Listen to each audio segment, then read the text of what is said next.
నేటి కార్యక్రమానికి అధ్యక్షత వహిస్తున్నటువంటి మిత్రులు, మా జిల్లా వాసి సోదరుడు కప్పర ప్రసాద్ గారికి, వేదిక మీద ఉన్నటువంటి సీనియర్ జర్నలిస్టులు, అసోసియేషన్ సభ్యులు, నూతనంగా ఏర్పాటు చేసుకున్నటువంటి Telangana journalist association digital media platform కోసం ప్రత్యేకంగా ఏర్పాటు చేసుకున్నటువంటి కమిటీ సభ్యులందరికీ పేరు పేరున శుభాకాంక్షలు, అభినందనలు తెలియజేస్తా ఉన్నాను. సో వచ్చినారు, మాట్లాడినారు, ఉపన్యాసం ఇచ్చినారు, పోయినారు అని అనకుండా మీకు ఏమైనా డౌట్లు ఉంటే ఆ డౌట్ల గురించి మాట్లాడుకుంటే బాగుంటుందేమో అనేది నా సూచన. సో ప్రత్యేకంగా జర్నలిస్టులకి ఏ రకమైన హక్కులు ఉంటాయి, డిజిటల్ మీడియాకి ఏం హక్కులు ఉంటాయి, అసలు ఏం మాట్లాడాలి, ఏం మాట్లాడకూడదు అంటే దీనికి సంబంధించి ఒకటి చాలాసార్లు మీరు టీవీ ఛానల్ చర్చలలో అప్పుడప్పుడు నేను మాట్లాడేటప్పుడు వింటారు. ఫ్రీడమ్ ఆఫ్ స్పీచ్ ఆర్టికల్ 19 ఏదైతే మనందరినీ మాట్లాడేందుకు అవకాశం ఇస్తుందో అదే ఫ్రీడమ్ ఆఫ్ స్పీచ్ ప్రకారం మీరైనా, నేనైనా, ఇంకెవరైనా మాట్లాడాలి. ఎంతవరకు ఉంటుంది నాకు ఫ్రీడమ్ ఆఫ్ స్పీచ్? ఎదురుగున్నటువంటి వ్యక్తుల మనోభావాలని గాయపరిచినంతసేపు నా ఫ్రీడమ్ ఆఫ్ స్పీచ్ ప్రివేల్ అవుతుంది. నేను మాట్లాడుతూ ఎదురుగున్నోళ్ళని వ్యక్తిగతంగా దూషిస్తాను, వాళ్ళ గౌరవ ప్రతిష్టల్ని, వాళ్ళని ఇబ్బంది కలిగే రీతి లోపల మాట్లాడుతాను అంటే మళ్ళీ చట్టం వస్తుంది. ఏం చట్టం వస్తుంది? ఏముంది? జర్నలిస్టులకు వ్యతిరేకంగా డిజిటల్ మీడియా కోసం కొత్తగా ప్రత్యేకంగా ఏమైనా చట్టాలు ఉన్నాయనంటే ఈ దేశం లోపల ఇదంతా కూడా only I'm talking about digital media. Digital media exclusively comes under information and technology ministry కింద వస్తుంది, ఇన్ఫర్మేషన్ టెక్నాలజీ బ్రాడ్కాస్టింగ్ కింద వస్తుంది. గౌరవనీయులు అశ్విని వైష్ణవ్ గారు అనుకుంటే సంబంధిత మంత్రి, వారి శాఖ కిందకి వస్తుంది. మొట్టమొదటిసారిగా ఇన్ ద ఇయర్ ఆఫ్ 2000లో దీనికి సంబంధించి కొన్ని రూల్స్ని ఫ్రేమ్ చేయడం జరిగింది. ఎట్లా ఉండాలి డిజిటల్ మీడియా ప్లాట్ఫామ్, ఎట్లా ఉండాలి, వీళ్ళ మీద ఎవరైనా తప్పుడు ప్రచారం చేస్తే ఏం చేయాలి అనే దానికి సంబంధించి కొన్ని గైడ్ లైన్స్ని, కొన్ని లాస్ని ఫ్రేమ్ చేసేందుకు ఆ రోజు ఇన్ఫర్మేషన్ టెక్నాలజీ కింద డిజిటల్ మీడియాని తీసుకొస్తూ కొన్ని గైడ్ లైన్స్ని, సూచనల్ని భారత ప్రభుత్వం చేసింది. ఏముంటాయి దాంట్లో? ఏముంటాయి? మళ్ళీ ఆడికే వస్తాం, మొదటికే వస్తుంది. తిరిగి ఏడికి వస్తామంటే ఇక్కడికే వస్తాం. ఎవరి వ్యక్తిగత ప్రతిష్టకి భంగం కలిగించినంతసేపు you can write the content whatever you want to write. ఆధారాలు లేకుండా మేము ఏదైనా రాస్తాం, మమ్మల్ని ఎవరు అడగొద్దు, మేమేమి రాస్తే అదే కరెక్ట్ అని ఎవరైనా జర్నలిస్ట్ బిహేవ్ చేయాలనుకుంటే అది కూడా తప్పే అవుతుంది. మీకు ఎంతైతే హక్కు ఉందో ఆ మనిషి కూడా జీవించేటువంటి హక్కు అంతే ఉంటుంది. తన వ్యక్తిత్వానికి సంబంధించినటువంటి విలువల్ని కాపాడుకునేటువంటి అవసరం కూడా అంతే ఉంటుంది. సో ఎప్పుడు మనం లిమిట్ దాటుతున్నాము అనేది మనకు తెలియాలంటే మనకే తెలుసు. మనం మైక్ పట్టుకొని మాట్లాడుతున్నప్పుడు మనం ఎవరి గురించి, ఏ వ్యక్తి గురించి, ఏ సంస్థ గురించి, ఏ ఇష్యూ గురించి మనం ఎంత మాట్లాడుతూ ఉన్నాం, where we should stop and where we should proceed అనేటి రెండింటి మధ్యలో ఒక సన్నని గీత ఉంటుంది. ఆ సన్నని గీత నేను కట్టే పట్టుకొని పోదా, వాకింగ్ కోతి మధ్యలో వేట కుక్కలు, ఊర కుక్కలు ఎక్కువైనాయి, నేను కట్టే పట్టుకొని పోతున్నా, I don't have any objection. మీరు కట్టే పట్టుకొని పొద్దున 6 గంటలకి పార్క్కి వాకింగ్ పోతా అంటే వేరే వాళ్ళకి ఎందుకు అభ్యంతరం ఉంటుంది? ఎవరికి అభ్యంతరం ఉండదు. కట్టే పట్టుకొని మీరు పార్క్ పోయేంత వరకు ఎవరికి అభ్యంతరం ఉండదు. కట్టెని మీరు అడిగి పోయిన తర్వాత ఎట్లా వాడతారు అన్న దగ్గర మళ్ళీ పంచాయతీ స్టార్ట్ అవుతుంది. కొందరు చెయ్యి ఇట్లా తిప్పుతాం, కాలు ఇట్లా తిప్పుతాం, ఏమైనా తిప్పండి, యోగా చేయండి, బాడీ ఎక్సర్సైజ్ చేయండి, స్ట్రెచ్ ఎక్సర్సైజ్ చేయండి. ఎంతవరకు? నా పక్కన ఉన్న ఆయనకి నా శరీరం దాకినంతసేపు I'm at liberty and is also at liberty. నా చెయ్యి ఎప్పుడైతే పక్కన ఉన్న వాళ్ళకి తాకుతుందో then the panchayat starts. Law is nothing but common sense, more particularly criminal law is nothing but a common sense. మీరు ఆ లిమిటేషన్లు ఉన్నారా లేరా చూడండి.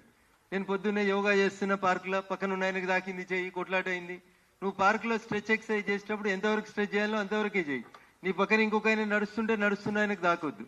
నేను చెయ్యి ఇట్లా పైకి వెనుకకు తిప్పు. నీ చేతిలో ఉన్న కట్టే పక్కన ఉన్నడికి దాకనంతసేపు మాత్రమే తిప్పుమని చెప్తుంది చట్టం. ఎప్పుడైతే నువ్వు వెళ్ళి పక్కన ఉన్నడికి టచ్ అవుతావో then the law comes into force.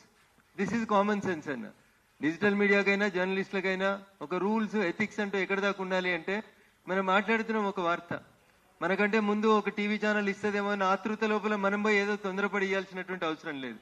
You will have your own credibility. మీరు ఇచ్చే వార్త వెనకాల ఉన్నటువంటి విశ్వసనీయత ఎంత అనేది ప్రజలు, సమాజం ఆలోచిస్తూ ఉంటారు.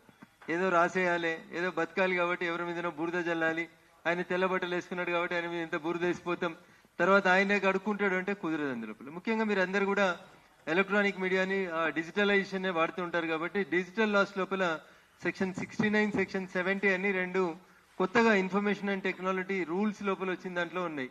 దాంట్లో క్రిస్టల్ క్లియర్ గా చెప్తారు, ఇతరుల జీవితాలని, జీవన విధానాలని, వాళ్ళకి సంబంధించినటువంటి వ్యక్తిత్వాన్ని మీరు డిస్టర్బ్ చేయనంత సేపు యు ఆర్ ఎట్ లిబర్టీ. మీరు ఏ ఛానల్ అయినా, ఏ టీవీ అయినా, ఏ యూట్యూబ్ అయినా, ఎవరైనా ఏది పడితే అది రాస్తాం, వివరణ తీసుకోండి. సాధ్యమైనంత వరకు ప్రయత్నించండి, కలిసే ప్రయత్నం చేయండి. కలవకపోతే ఫోన్లలో ఉన్న వివరణ తీసుకునేటువంటి ప్రయత్నం చేయండి.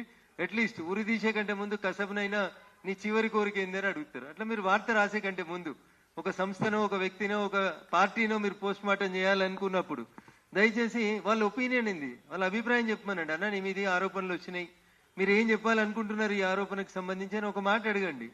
నేను దీనికి చెప్పాల్సింది ఏం లేదు అన్నాడు అనుకోండి, నేను దీనికి ఏం చెప్పాలనుకుంటలేను ఆయన వర్షన్ కూడా రాయండి.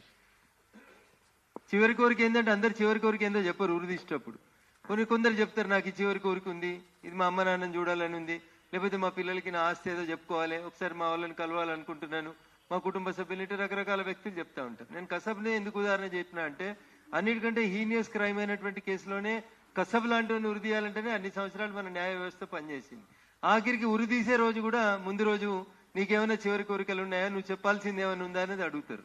అట్లా మీరు మా ఇష్టం ఉన్న వార్త రాస్తాం, ఎదురుగున్న బంగ్లా మీద ఒక స్టోరీ రాసేస్తాం, మేము అది ఏదో ఒకటి రాసేస్తాం, మా ఇష్టం ఉన్న వార్త రాస్తాం, అది ఎవరిదో ఓనర్ వాడిని బదనాం చేస్తామంటే కుదరదు. అది ఎప్పుడు కుదురుతుంది? ఆయన ఎక్స్ప్లెనేషన్ తీసుకోండి. సార్ మీ మీద పలానా ఎల్లయ్య అన్నట్టు ఆయన ఒక ఆరోపణ చేసినాడు, ఈ భూమి అనేది మీరు గుంజుకున్నారని, బలవంతంగా అందులో బిల్డింగ్ కడుతున్నారని, పోలీస్ స్టేషన్కి పోతే మాకు న్యాయం జరుగుతలేదని వాళ్ళు మాకు చెప్పినారు అని మొత్తం రాయి. నువ్వు రాయాలనుకున్న స్టోరీ మొత్తం రాసి కింద మీరు చెప్పాలనుకున్నది ఏమైనా ఉందా అని అడిగి ఒక వివరణ యాడ్ చేయండి. ఆ వివరణ మీరు రాసిన వార్త అంతా పెద్దగా ఉండకపోవచ్చు, ఆ వార్తకు సంబంధించిన దాని ప్రతిదానికి ఆయన సమాధానం చెప్పలేకపోవచ్చు, బట్ యు యాడ్ ఆ 4 లైన్లే యాడ్ చేయండి. That gives you an honour. అది తర్వాత సంవత్సరాల్లో 2021లో కొన్ని మళ్ళీ రూల్స్ ని ఫ్రేమ్ చేసేందుకు భారత ప్రభుత్వం ప్రయత్నం చేసింది. ఇప్పుడు ఆ రూల్స్ అన్ని ఎగ్జిస్టెన్స్ లో ఉన్నాయి. 2021 రూల్స్ అని 2023లో లేటెస్ట్ గా మళ్ళీ అమెండ్మెంట్ చేసింది భారత ప్రభుత్వం ఇన్ఫర్మేషన్ టెక్నాలజీలో డిజిటల్ మీడియాకి సంబంధించినటువంటి రూల్స్ ని. ఏ రూల్ రాసినా ఏం రాసినా బాటమ్ ఆఫ్ ద రూల్ ఏముంటది? బిల్డింగ్ కట్టాలంటే బాటం ఏముంటది? పునాది ఉంటుంది. బిల్డింగ్ కట్టాలంటే అది 20 అంతస్తులు కట్టినా, 50 అంతస్తులు కట్టినా, 8 అంతస్తులు కట్టినా ఫస్ట్ మీకు ఒక బేస్మెంట్ అంటూ ఉండాలి. So the basement, the bottom of the digital media is you should not disrespect anybody, any institution, any individual, any organisation. అప్పుడే ఆర్టికల్ 19 ఉంది కదా, నేను మాట్లాడు, నువ్వు విమర్శించు. ఇప్పుడు నిన్న మహేష్ కుమార్ గౌడ్ గారు అన్నారు 8 మంది బీజేపీ ఎంపీలు దొంగ ఓట్లతోటి గెలిచిరు అన్నారు. రఘునందన్ రావుకి మహేష్ గౌడ్ని తిట్టాలని ఉంది, బాగా తిట్టు. దాంట్లో లిమిటేషన్ ఏందనేది ఆలోచించు. తెలంగాణ రాష్ట్రంలో 17 మంది ఎంపీలు ఉంటారు. మహేశ్వర్ గారు, మహేష్ కుమార్ గౌడ్ గారు అను, మహేష్ అన్నాను, నీ వయసులో పెద్ద చిన్న సందర్భాన్ని బట్టి తీసుకోండి. అక్కడ 17 మంది ఎంపీలు ఉంటారు. తెలంగాణలో అసెంబ్లీకి ఎన్నికలు జరిగినాయి. నవంబర్ డిసెంబర్ 2023లో ఎన్నికలు జరిగినాయి. మీరు అధికారంలోకి వచ్చిర్రు. మీరు అధికారంలోకి వచ్చిన తర్వాత మే 2024లో ఎన్నికలు జరిగినాయి రాష్ట్రంలో. మళ్ళీ పార్లమెంట్కి ఎన్నికలు జరిగినాయి. పార్లమెంట్కి జరిగిన ఎన్నికలలో కొన్ని చోట్ల మీరు ఓటు చోరీ అయింది అన్నారు. నేను అంటున్నా కొన్ని చోట్ల కాదు, అన్ని చోట్ల అయింది. నువ్వు చెప్పిందే కరెక్ట్ అన్నా. మొత్తం 17 మంది ఎంపీలను రాజీనామా చేయించు. ముందుగాల నీకు డౌట్ వచ్చింది కాబట్టి నీ పార్టీ వాళ్ళని 8 మందిని ముందుగాల ఇలా రాజీనామా చేయించు. మీ 8 మంది రాజీనామా యాక్సెప్ట్ అయినాక 2 నిమిషాల్లో మేము కూడా స్పీకర్ దగ్గర నిల్చొని మా 8 మంది కూడా యాక్సెప్ట్ చేయించుకుంటాం. మీ దోస్తే కదా ఎట్లా హైదరాబాద్ ఎంపీ, ఆయనను కూడా తోలుకొచ్చి ఆయనను కూడా రాజీనామా చేయించి అందరం పోదాం. మళ్ళా కుల్లంకుల్లా సాఫ్ నువ్వైంది కదా, 2 ఏళ్ళు అవుతుంది కదా దగ్గర నువ్వు అధికారంలోకి వచ్చి. నువ్వే పెట్టినావు కదా తెలంగాణ ఎన్నికల సంఘానికి ఒక సీఈఓని. ఓటర్ లిస్టు మంచిగా చూసుకొని రేపే ఎలక్షన్లకు పోదాం పని అందరం. 17 మంది పోతే ఏవి దొంగోట్లు, ఏ ఒరిజినల్ ఓట్లో తెలుస్తాయి. ఇది చదువుకున్న భాషలో చెప్పొచ్చు. ఈ ఆగమాగం చెప్పాలనుకుంటే రారబోయి రా, ఈ చౌరస్తా కాడ చర్చ పెట్టుకుందాం, ఆ చౌరస్తా కాడ చర్చ పెట్టుకుందాం, తూకిద్దాం మైకిద్దాం అని కూడా తిట్టొచ్చు. ఈ రెండిట్లలో నేను దేన్ని ఎన్నుకుంటా అంటే మొదటి దాన్ని ఎన్నుకుంటా, రెండో దానికంటే. ట్యాంక్ బండి కాడికి రా, హుస్సేన్ సాగర్ కాడికి రా, లేకపోతే ప్రెస్ క్లబ్ కాడికి రా, తన్నుకుందాం చూసుకుందాం కాదు. దిమాగ్ ఉండాలి. మనం తిట్టాలనుకుంటే కూడా మంచిగానే తిడుతున్నాం. 17 స్థానాలకి ఎన్నికలు జరిగినాయి. నాకు ఓటు చోరీ చేసే కెపాసిటీ ఉంది అనుకో, నేను 17 చోట్ల చేస్తా కదా. ఏడ చేసినా చేయకుండా హైదరాబాద్ ఎంపీకి అయితే ఓట్ల చోరీ చేస్తా కదా, నాకు చేతనైతే చేయనా? 3ఓసారి వాడిని ఎందుకు గెలవనీతి? ఇప్పుడు గెలిచినోడిని గెలవనీయకుండా చూస్తా కదా. So this is how we should express. అక్కడ బాటమ్ ఆఫ్ లైఫ్, వీడు వాడు అని మాట్లాడుతున్న సందర్భంలో ఎంతవరకు మాట్లాడాలి, ఎంతవరకు మాట్లాడకూడదు అనేది bottom of the line. Freedom of speech. నేను ఏదైనా మాట్లాడతా, ఎవరినైనా బూతులు తిడతా అంటే సమాజం ఒప్పుకోదు, చట్టం కూడా ఒప్పుకోదు.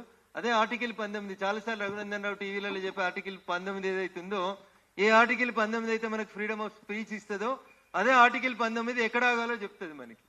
ఆ లైన్ దాటకండి అనేది మాత్రం దయచేసి గుర్తుపెట్టుకోండి. ఆ లైన్ ఎక్కడ ఉంటుందంటే మీకు తెలుసు. అది ఎవరిని ఎట్లా మాట్లాడాలని మీకు తెలుసు, నాకంటే ఎక్కువ మీకే తెలుసు. మైక్ ఉంది కదా అని చెప్పాడు, ఏది పడతా సిగాచి కాడికి వచ్చిర్రు. సిగాచి కాడి ఇన్సిడెంట్ అయింది. సిగాచి అని ఒక కంపెనీ దగ్గర ఇన్సిడెంట్ అయింది పాష్ మైలారంలో. తెలిసిందే చాలా లేట్గా తెలిసింది అందరికి. పొద్దుగాల 6:15 7:15 9:15 అయింది ఇన్సిడెంట్. తెలిసింది ముందుగా ఏదో ఒక ఛానల్లో బ్రేకింగ్ అని అవడం అందరు ఇక 10 మంది తెచ్చిర్రు, 20 మంది తెచ్చిర్రు, 50 మంది తెచ్చిర్రు. నెంబర్ నోటికి వచ్చినట్టు వేయకండి దయచేసి. ఇక్కడే మనం తొందర పెడతా ఉన్నాం. మనం వాడికి పోనే లేదు. ఏదో ఒక టీవీ ఛానల్లో వార్త వస్తుంది, ఏది పడితే చెప్పుకుంటే పోకండి దయచేసి. పూర్తిగా యాజమాన్యం నిర్లక్ష్యం, పూర్తిగా జిల్లా కలెక్టర్ నిర్లక్ష్యం. కలెక్టర్ ఏమైనా కలగంటుందా? అక్కడ బ్లాస్టింగ్ అయితే పోయి గేట్ కాడ కలెక్టర్ కూర్చునేది ఉంటుందా? ఉండదు కదా. So while addressing the people, మీరు చెప్పింది ఏముంటుంది అప్పుడు అందరు ప్రతి ఒక్కరు ఒక్కొక్క ఛానల్ చేంజ్ చేస్తూ ఉంటారు. In fact I was also on the bed. నేను ఆపరేషన్ అదే రోజు హాస్పిటల్లో ఉన్నాను, బెడ్ మీద ఉండి చూస్తున్నా. ఇట్లా టీవీ ఆన్ చేస్తే సిగాచిలో బ్లాస్టింగ్ అని వచ్చింది. నాకు కంపెనీ పేరు తెలుసు కాబట్టి ఇది మా ఊర్లోనే అయిందని చూస్తున్నా నేను. వెంటనే ఛానల్స్ చెప్తే ఒక్కొక్క ఛానల్ ఒక్కొక్క రకంగా చెప్తుంది. ఒకరు 5 అంటారు, ఒకరు 10 అంటారు, ఒకరు 20 అంటారు. అసలు మృతుల సంఖ్యనే తెలియదు అంటారు, ఏం జరిగిందో అసలు తెలియదు అంటారు. సో అందుకని దయచేసి తొందరపడి ఒక తప్పు వార్తను టెలికాస్ట్ చేసి తర్వాత కోర్టులు, నోటీసులు, అడ్వకేట్లు, ఈ పంచాయతీలను ఎదుర్కొనే బదులు ఒక 2 నిమిషాలు ఆలస్యంగా అయినా what is correct, what is wrong అనేది మీరు ఆ గీతను మీరు సెలెక్ట్ చేసుకోండి. రఘునందన్ రావు లంగా దొంగ, రఘునందన్ రావు అసైన్మెంట్ భూములు కబ్జా చేసిండు, ఏది పడితే అది మేము మాట్లాడతామంటే ఎట్లా ఊరుకుంటాడు రఘునందన్ రావు? ఊరుకుంటాడా? వేరే వాళ్ళ గురించి ఎందుకు, నా గురించే మాట్లాడుకుందాం. మా ఇష్టం ఉన్నది రాస్తాం, వివరణ అడగం.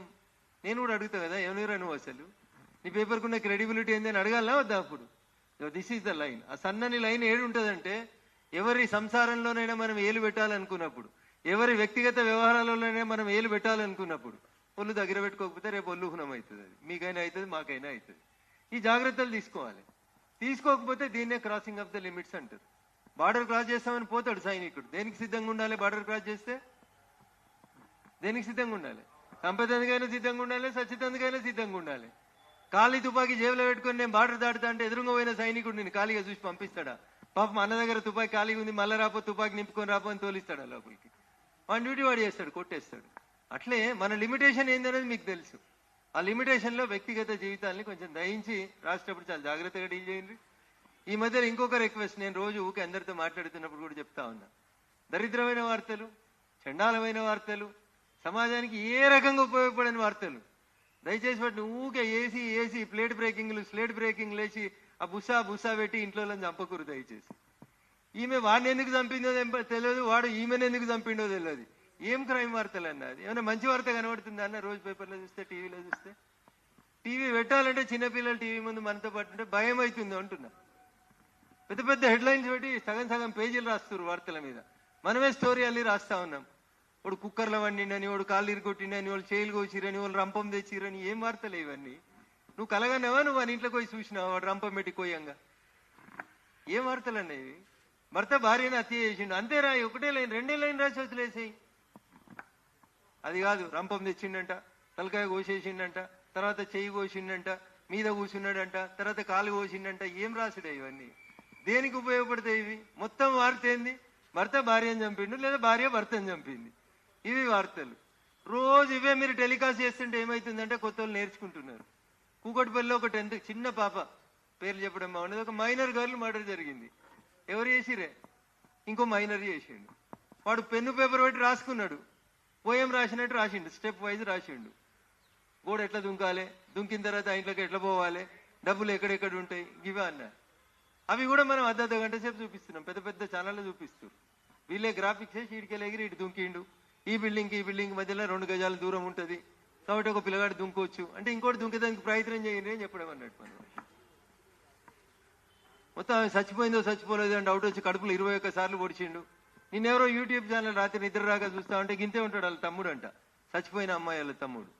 మా అక్క నెట్టు చంపిండు వాడిని నేను కూడా అట్లే పొడిచి చంపుతా అంటున్నాడు. ఏం వార్తలు చూపెడుతున్నాం మనం? మైనర్ వాడు ఇంతున్నాడు, కరెక్ట్ ఈ టేబుల్ సైజ్ కంటే ఒక 1/2 ఫీట్ ఎక్కువ ఉంటాడు పిల్లోడు.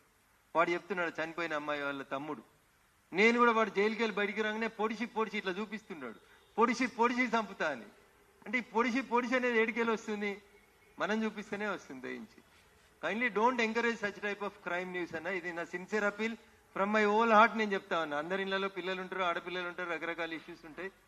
కానీ from my bottom of my heart క్రైమ్ని 2 లైన్లు రాసేసి వదిలేసేయరు దయచేసి. క్రైమ్ జరిగితే అదే వార్త అనుకోకరు. క్రైమ్లో ఏం వాడుతుందన్న? రఘునందన్ రావు కబ్బర్ ప్రసాద్ని ఓడిచిండు, ఒకసారి ఓడితేంది 5 సార్లు ఓడితేంది. రఘునందన్ రావు ఓడిచిండు, కబ్బర్ ప్రసాద్ చచ్చిపోయిండు, అంతే లైను. అంతకంటే ఎక్కువ దాన్ని పొడిచిండు. ఈయన మెదకుల పగ, ఆయన ఉదయంలో చేసిండు, ఈనాళ్ళలో చేసిండు. నీకేం ఇన్వెస్టిగేటివ్ జర్నలిజమే? ఏం పాడైంది అందులో? నేను ఆయనను పొడిచిన ఆయన చచ్చిపోయిండు. దే రెండ్స్ ఎపిసోడ్ అంతే. నన్ను పోలీసు వాళ్ళు పట్టుకపోయారు అంతే. లాస్ట్ వదిలేసేయ్యి. ఓ రఘునందన్ రావు ఈనాళ్ళ చేసిండు, కపర ప్రసాద్ ఉదయంలో పక్షి చేసిండు. వీళ్ళిద్దరికి అప్పటి నుంచి కక్షలు ఉన్నాయి. ఏం స్టోరీలు అడుగుతారన్న? అసలు స్టోరీలు వెళ్ళాలంటే మీ తర్వాతనే రాజమౌళి కూడా భయపడాలి మన స్టోరీల ముందు. ఒకటి, క్రైమ్ని ఎంకరేజ్ చేయకండి దయచేసి. క్రైమ్ వార్తలు మనకి ఏ రకంగా ఉపయోగపడాయి, మనం టెలికాస్ట్ చేస్తున్నటువంటి క్రైమ్ వార్తలు ఇంకో నలుగురికి మార్గదర్శనాన్ని ఇస్తా ఉన్నాయి.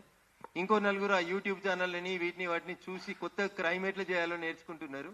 దయించి ఇది బాగుండదు. ఆ కుక్కర్లో ఎవడో వండి చంపేసిండు అన్నప్పుడే నాకు చాలా కోపం వచ్చింది, ఆ పేపర్లకు నోటీస్ ఇవ్వాలని. కానీ వదిలే పోన్లే, ఇక మళ్ళీ వాళ్ళ పనాలు చేసిరని వదిలేసినాం. దానికి తోడు నిన్న మళ్ళీ ఒక వార్త, మొండెం దొరికింది కానీ ఇంకా తలకాయ దొరకలేదు. మొత్తం మూసినే చూపెడుతున్నారు మన వాళ్ళు. మూసి కాడ జల్లెడ పడుతున్న పోలీసు వాళ్ళు. పోయిన తలకాయ వస్తుందా? వాడెవడో దుర్మార్గుడు మొండెం నుంచి తలను కట్ చేసి ఆ మూసిలో పడేసిన అని చెప్పిండు. వాడు జైల్లో ప్రశాంతంగా ఉన్నాడు. ఏమర్థం? వాడు జైల్లో ప్రశాంతంగా ఉన్నాడు అని మనకేం ఎరకలే. మన మనసులో ఏముంది మనకేం తెలుస్తుంది చెప్పు? ఎవరు రాసిరన్న వాళ్ళు పేపర్లో చదివిన వార్త చెప్తున్నా. నిందితుడు మాత్రం జైల్లో ప్రశాంతంగా ఉన్నాడు. ప్రశాంతంగా ఉండకపోతే జైలర్ నోడు వల్ల మళ్ళా. So what does it mean అన్న? మనం రాసే వార్త వెనకాల ఉన్న ఉద్దేశం ఏందనే చెప్పుంది. ఏముండదు అక్కడ, ఏముంటుంది అందులో. జైల్లో భోజనం పెడితే తింటారు, లేకపోతే రూమ్లో వారేస్తారు, తాళం వేస్తారు, అయిపోతుంది. They రెండ్స్ episode. కాబట్టి ఒక వార్తను ఏదో గొప్పగా చూపిస్తున్నాం అనేటువంటి పరిణామ క్రమంలో ఇవన్నీ నేనేమంటా అంటే పైత్యం ఎక్కువైనటువంటి వార్తలు తప్పితే ఏం లేవు. ఎంత జరిగిందో గంతే చూపెట్టండి దయచేసి. ఏం రాదన్న. రేపు నీ కొడుకు కూడా ఏమైనా క్రిమినల్ అయితే నష్టపోయేది నువ్వే. దానికి 100% బాధ్యత వహించాల్సింది టీవీ ఛానళ్ళు, పేపర్లు తప్పితే ఇంకొకటి కావు. అందుకని క్రైమ్ వార్తల్ని సాధ్యమైనంత వరకు మినిమైజ్ చేయండి. ఆ టీవీ ఛానల్లో కూడా క్రైమ్ వార్తలు చదివేందుకు వాళ్ళని క్రిమినల్స్ లాగా తయారు చేసి తెస్తున్నారు, యాంకర్లను కూడా. వాళ్ళని చూస్తేనే ఇవి క్రైమ్ చేసినట్టున్నాడు అన్నట్టు తయారు చేస్తున్నారు. అట్లాంటి వార్తల్ని సాధ్యమైనంత వరకు డిస్కరేజ్ చేయమనేది నా అప్పీల్. దీన్ని ఒక సైడ్ నేనే మాట్లాడడం కంటే ఎక్కువ నేను కూర్చుంటాను. మీకు ఏమైనా డౌట్లు ఉంటే మీరు మాట్లాడితే బాగుంది.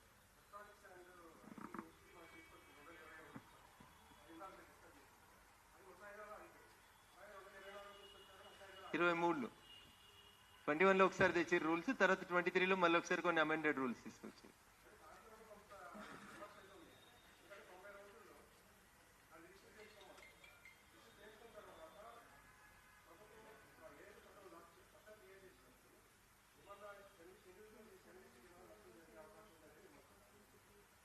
నేనేమంటున్నానే 90 రోజుల లిమిటేషన్ అనేది చాలా ఎక్కువ. నువ్వు ఈరోజు ఛానల్ స్టార్ట్ చేస్తున్నావు, ఎందుకంటే ముందే 1 వీక్ ముందు ప్రాసెస్ స్టార్ట్ చేస్తావు కదా. నీకు ప్రభుత్వం పరంగా 90 రోజుల వరకు రిజిస్ట్రేషన్ చేసుకోవడానికి అవకాశం ఇచ్చిండ్రు. అవకాశం ఇచ్చిన తర్వాత కూడా నువ్వు రిజిస్టర్ కాలేదు. రేపు ఏమంటావు? నువ్వు 91st డే వచ్చి నా దరఖాస్తు పెండింగ్ ఉంది ప్రభుత్వం దగ్గర, నాకు రిజిస్ట్రేషన్ రాలేదు అంటావు. Then who should be blamed? నువ్వే బాధ్యత తీసుకోవాలి. అందుకని అన్ని లైసెన్సులు వచ్చిన తర్వాతనే నీకు 90 days అనేది చాలా ఎక్కువ పీరియడ్ అన్న. మన కొత్త చట్టం ఒకటి అమెండ్మెంట్ ఒకటి ప్రపోజల్ చేసింది భారత ప్రభుత్వం, చూసుంటారు మీరు. ముఖ్యమంత్రులు ప్రధానమంత్రులు కూడా 1 నెల రోజుల లోపల ఉంటే చాలని చెప్పింది ఉద్యోగం పోయేందుకు. మరి మీకు 90 రోజులు ఇచ్చినాం కదనే. ఇంకా అంబిగ్విటీ అంటూ ఏం లేదన్నా. అంబిగ్విటీ సాధ్యమైనంత ఎక్కువ సమయం ఇవ్వాలనే ఉద్దేశం కొద్ది ఇచ్చిండ్రు. నా రిక్వెస్ట్ ఏంటంటే మీరు పెట్టే కంటే ముందు, లాంచ్ చేసే కంటే ముందే లైసెన్స్ తీసుకునే ప్రయత్నం చేస్తే, లేదా గవర్నమెంట్ తోటి తీసుకోవాల్సిన నిబంధనలన్నీ ఫిల్ చేసుకుంటే బాగుంటుంది. ఒకవేళ నేను మళ్ళీ అశ్విని వైష్ణవ్ గారిని కలిసినప్పుడు ఏమన్నా ఉంటే మాట్లాడుకుంటాను. ఎవరెవరు అడుగుతుంది?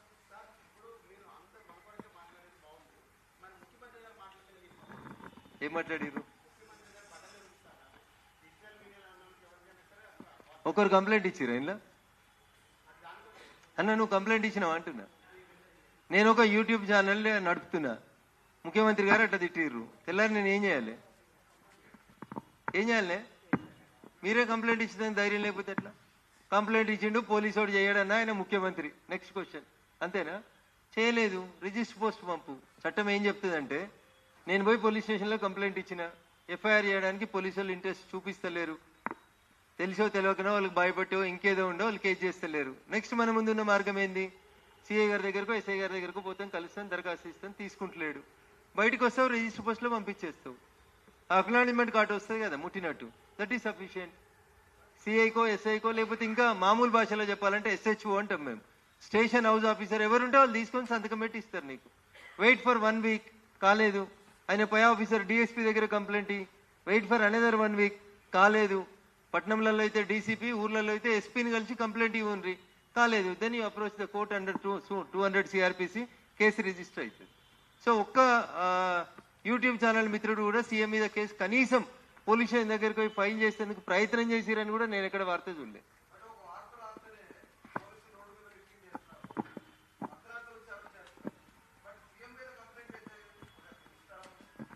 నేనేమంటున్నా, ప్రజాస్వామ్యంలో నువ్వు ప్రయత్నమే చేయకుండా అవుతుందా? మీరు కానిస్తారా? ఎంతమందిని అరెస్ట్ చేశాను? రాత్రి 12ంటికి వచ్చి అరెస్ట్ చేసిన జర్నలిస్టుల పేర్లు చెప్పు. ఎందుకు చేసిరో నీకు తెలుసు, నాకు తెలుసు. అది పంచాయతీ. నువ్వు నీ లిమిట్ దాటినప్పుడే నేను పట్టుకుపోతారన్న. పోలీసు వాళ్ళకు కూడా కొన్ని లిమిటేషన్స్ ఉంటాయి. ఎట్లా తీసుకుపోతారన్న? ఏడైనా సీసీటీవీ ఉంది, నీ జేబులో మొబైల్ ఉంది, అదే పెద్ద ఆటం బాంబు.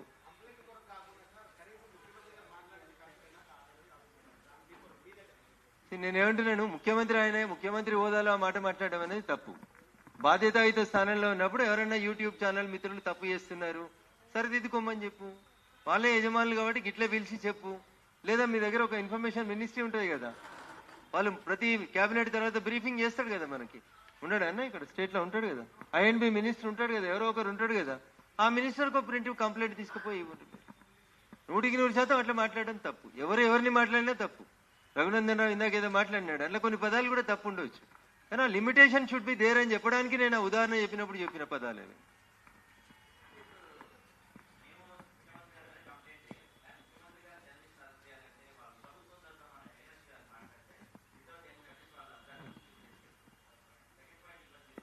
లిఫ్ట్ చేసేటప్పుడు మీరు ఒకటి గుర్తుపెట్టుకోవాల్సింది ఏంటంటే,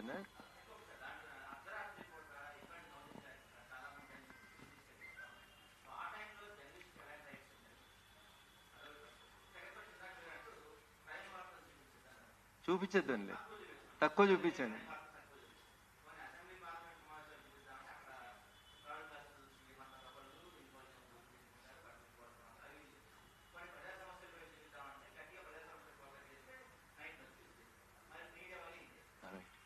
సరే, ఫస్ట్ నువ్వు ఒక జర్నలిస్ట్ మిత్రుడి కంటే ఎక్కువ ఈ దేశ పౌరునివి, అన్నిటి మీద మాట్లాడేటువంటి నైతిక హక్కు నీకు ఉంటుంది.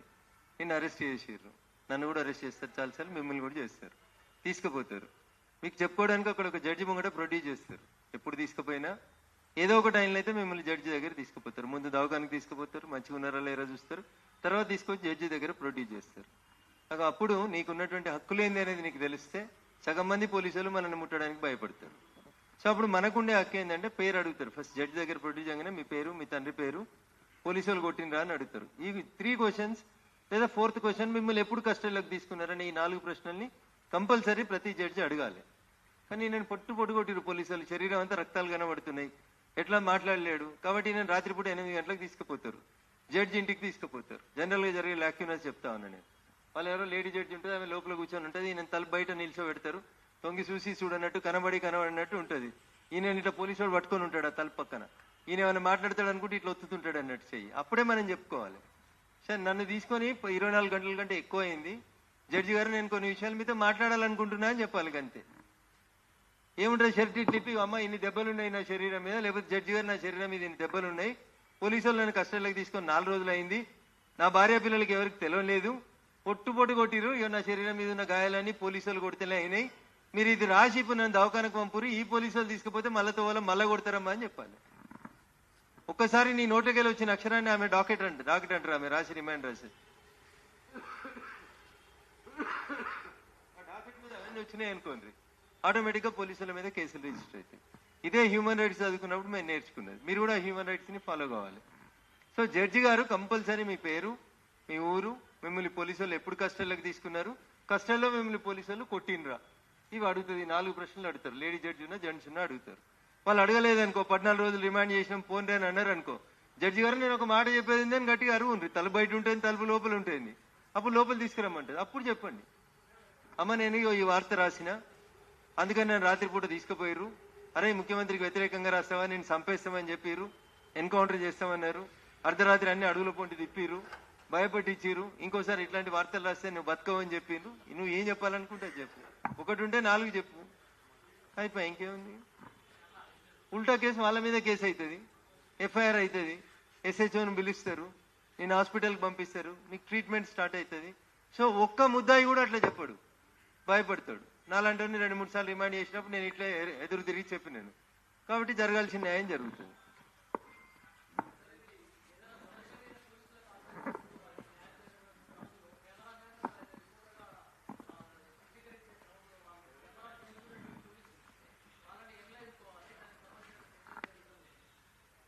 బేసికల్గా వాడి ప్రెమిసిస్ లెవెల్లో వాడి పర్మిషన్ లేకుండా ఎవరికైనా వేరే వాళ్ళ ఇంట్లోకి పోయినా నువ్వేం రికార్డ్ చేసినా అది ఇట్ ఈస్ ప్రొహిబిటెడ్ ఒరిజినల్గా. నా పర్మిషన్ లేకుండా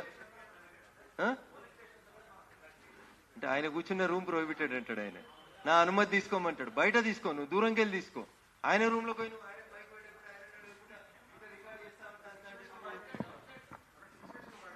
సిచ్యువేషన్ బట్టి అదే చెప్తా ఉన్నా. You can record. కొన్నిసార్లు వాళ్ళు గొడవ చేస్తారు, మీరు గొడవ చేయండి. So as far as the right is concern, అది ప్రైవేట్ ప్రాపర్టీ కాదు, పబ్లిక్ ప్రాపర్టీ కాబట్టి బరాబర్ తీస్తాను మీరు ఆర్గ్యూ చేయండి. వాడేమంటాడు, నా రూమ్లోకి వచ్చే కంటే ముందు నువ్వు ట్రెస్ పాస్ చేసినావు అని మళ్ళీ కేసు పెట్టడానికి వాడికి అవకాశం ఉంటుంది. బట్ లా మన సైడే ఉంటుంది. పబ్లిక్ ప్లేస్ అది. ఎస్ఐ గారు ఇంటి లోపలికి మీరు రికార్డ్ చేస్తలేరు కదా. You're going into a public place. Police station అనేది పబ్లిక్ ప్లేస్. అక్కడ ఏం జరిగినా రికార్డ్ చేసుకోవచ్చు. కొన్నిసార్లు డౌట్.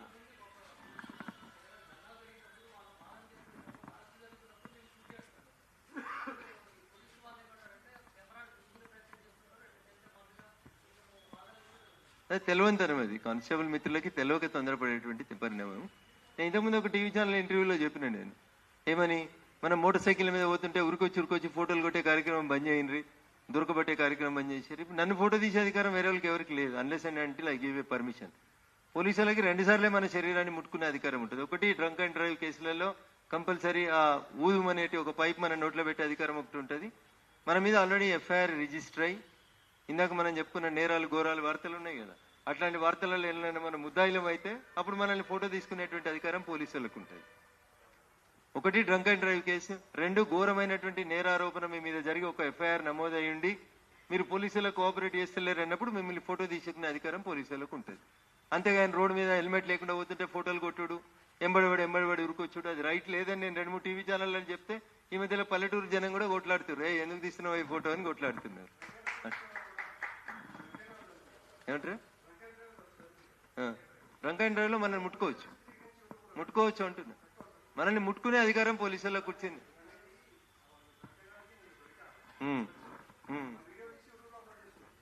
ఇప్పుడు యూట్యూబ్ ఛానల్ కి అది అప్లోడ్ చేసుకునే అధికారం ఉంది అని అన్నప్పుడు ప్రభుత్వ ఏజెన్సీగా ఆ విఐపి నేను పట్టుకున్నా, ఆ విఐపి నా పట్ల ఇట్లా మిస్బిహేవ్ చేసిండు అని చెప్పడానికి నేను పెట్టుకున్నా అంటాడు ఆయన. ఏం చేయకపోతే రికార్డ్ చేసే అధికారం వాడికి లేదు. మామూలుగా రికార్డ్ చేసి కోర్టుకు సబ్మిట్ చేసుకోవడం, యూట్యూబ్లో పెట్టడం తప్పు. మళ్ళీ ఆయన వ్యక్తిగత జీవితాన్ని నువ్వు బదనాం చేసే కార్యక్రమం అవుతుంది. ఆయన రెసిస్ట్ చేస్తున్నాడు, ఊదా అన్నాడు, కొట్లాట అవుతుంది ఆడ కొద్దిసేపు. కొంతమంది ఆడపిల్లలు కొన్ని సందర్భాల్లో చూస్తూ ఉన్నాం, గ్లాస్ ఎక్కేయడం, పోలీసు వాళ్ళని నెట్టేయడం, గొడవ చేయడం. అట్లాంటప్పుడు ఆయన సేఫ్టీ కోసం రికార్డ్ చేసుకుంటాడు.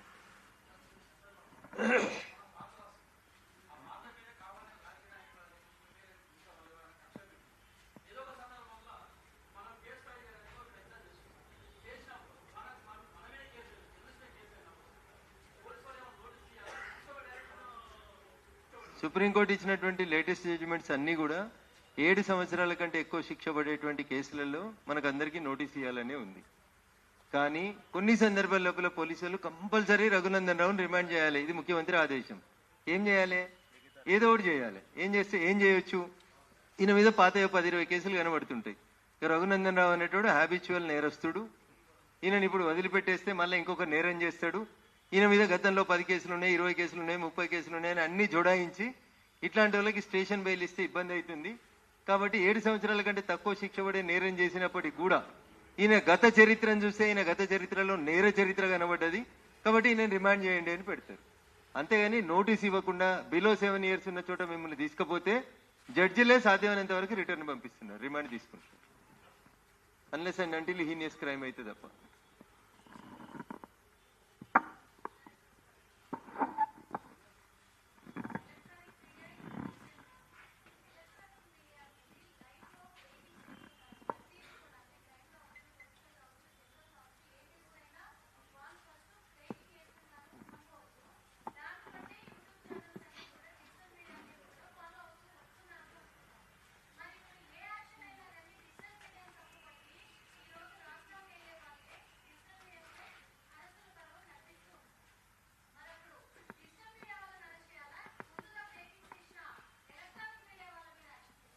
ఇప్పుడు అది కొద్దిసేపు కనబడితే స్క్రీన్ మీదకి ఆయన తీసేస్తాడు, ఆ బ్రేకింగ్ కనబడేది. కానీ డిజిటల్ మీడియా ప్లాట్ఫామ్లో ఇది కనబడతా ఉంటుంది. అప్పుడు then the responsibility shifts on you only. మీరే చెప్పుకోవాలి, నేను పలానా ఛానల్లో వచ్చిన బ్రేకింగ్ చూసి. అప్పుడు మీరు 2 స్క్రీన్ షాట్లు కొట్టుకొని రెడీ పెట్టుకోవాలి. అట్లా మిమ్మల్ని మీరు ప్రొటెక్ట్ చేయాలనుకుంటే. కౌంటర్ కేసు అని ఆర్గ్యూ చేస్తున్నారు మీరు. నేను చేయలేదు, నా సోర్స్ ఏంటంటే పలానా టీవీ ఛానల్ అని మీరు చెప్తున్నారు.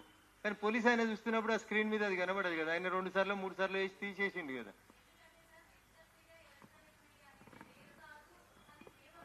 కాదు ఎలక్ట్రానిక్ మీడియాకు అడ్వాంటేజ్ ఏంటంటే ఆయన బ్రేకింగ్ చేస్తాడు.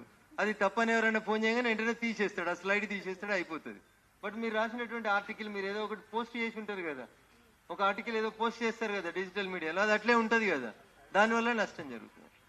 వాళ్ళని కూడా ముద్దాయిలుగా పరిగణించాల్సింది. ఎందుకంటే పునాది వాళ్ళే కాబట్టి వాళ్ళని పరిగణించాలి.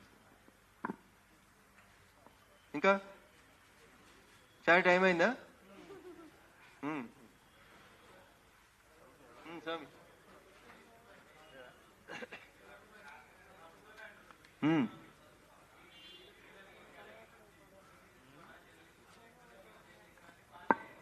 డౌట్ పడుతుంది.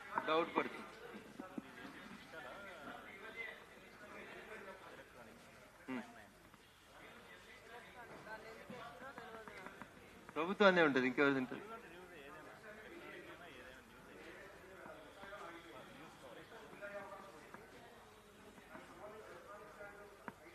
మీరు ఎప్పుడు చూసారు ముసాయిదా అయిపోయిందని? ముసాయిదా అంటే ఏంటంటే ఒక తయారు చేస్తారు. ఇప్పుడు మనం ఒకటి చెప్పినాం కదా మేము, ఏమని, ఒక 4 రోజులు ముఖ్యమంత్రి కానీ ప్రధానమంత్రి కానీ మంత్రులు కానీ ఎవరన్నా జైల్లో ఉన్నారనుకోండి, అదే నేను చెప్తాను ఒక నిమిషం. ముసాయిదా ప్రాసెస్ డ్రాఫ్ట్ బిల్ కి తేడా చెప్తానండి. డ్రాఫ్ట్ బిల్ అనుకోండి ఇంగ్లీష్లో మీరు చెప్పింది. డ్రాఫ్ట్ బిల్ ఎప్పుడు కూడా ఒపీనియన్స్ ఆఫ్ ద పబ్లిక్ కోసం లేదా opinion of the aggrieved parties కోసం అని ముసాయిదా పెడతారు. 20 రోజులు 30 రోజులు బిల్లు పరిస్థితిని బట్టి పెడతారు. పెట్టిన తర్వాత పబ్లిక్ ఒపీనియన్స్ అడుగుతారు. దాంట్లో వాళ్ళ అభిప్రాయాలు విన్న తర్వాత తీసేసి దాన్ని ఫైనలైజ్ చేస్తారు. ఫైనలైజ్ చేస్తేనే రూల్స్ అండ్ రెగ్యులేషన్స్ అంటాం. డ్రాఫ్ట్ రెగ్యులేషన్స్ ఏవి కూడా మన మీద ఇంప్లికేట్ చేయడానికి ఉండదు. అది చట్టం అయిన తర్వాత మాత్రమే మన మీద కేసులు రిజిస్టర్ కావడానికి అవకాశం ఉంటుంది. నాకు తెలిసి డ్రాఫ్ట్ కొంత టైం పెట్టి ఉంటారు. మీలాంటి వాళ్ళు అందరూ ఒపీనియన్స్ అడిగి ఉంటారు. అయిపోయిందనే అనుకుంటున్నా, కాలేకపోతే నేను కూడా సెర్చ్ చేసి చెప్తాను. చూస్తాను తప్పకుండా. 6, 7, 8, 9 4 days ఢిల్లీలో ఉంటాం, అప్పుడు తప్పకుండా చూసి చెప్తాను. స్వామి నువ్వు అడిగినట్టు ఎవరు జర్నలిస్టులు కాదు అనేది డిసైడ్ చేయాల్సింది రాష్ట్ర ప్రభుత్వమే తప్ప వేరే వాళ్ళు కాదు, వేరే ఏజెన్సీ కాదు. లేదా ప్రెస్ కౌన్సిల్ ఆఫ్ ఇండియా ఏదైనా ప్రెస్ కౌన్సిల్ ఆఫ్ ఇండియాకు దరఖాస్తు పెట్టమనండి. ఏందే అయితే మీరు ప్రభుత్వం ఇద్దరు కలిసి ప్రెస్ కౌన్సిల్ ఆఫ్ ఇండియాని అడుగుండ్రి.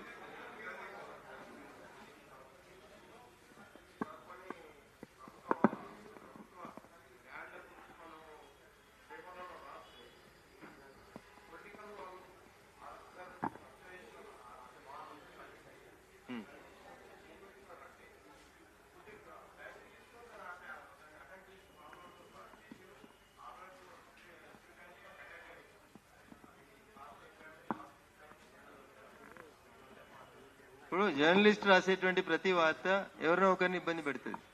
నువ్వు భూమి కబ్జా అయింది అని అంటే తహసీల్దార్ కష్టం అవుతుంది, కబ్జా చేసిన కష్టం అనిపిస్తుంది. నీ మీద భౌతిక దాడులు జరిగినాయి. నీ ముందున్న ఒకే ఒక మార్గం సంబంధిత పోలీస్ స్టేషన్లో కేసులు పెట్టడం తప్ప నీ ముందు వేరే మార్గం లేదు.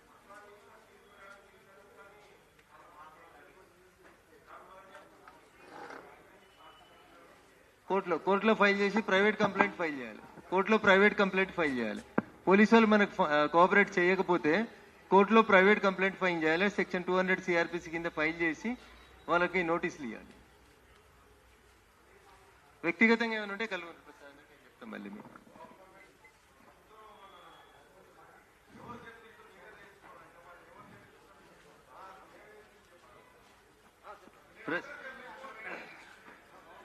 గవర్నమెంట్ ఏమంటుందంటే డిజిటల్ మీడియాలో ఉండేటోళ్ళు జర్నలిస్టులు కాదు, జర్నలిస్టులు ఉండాలంటే ప్రభుత్వం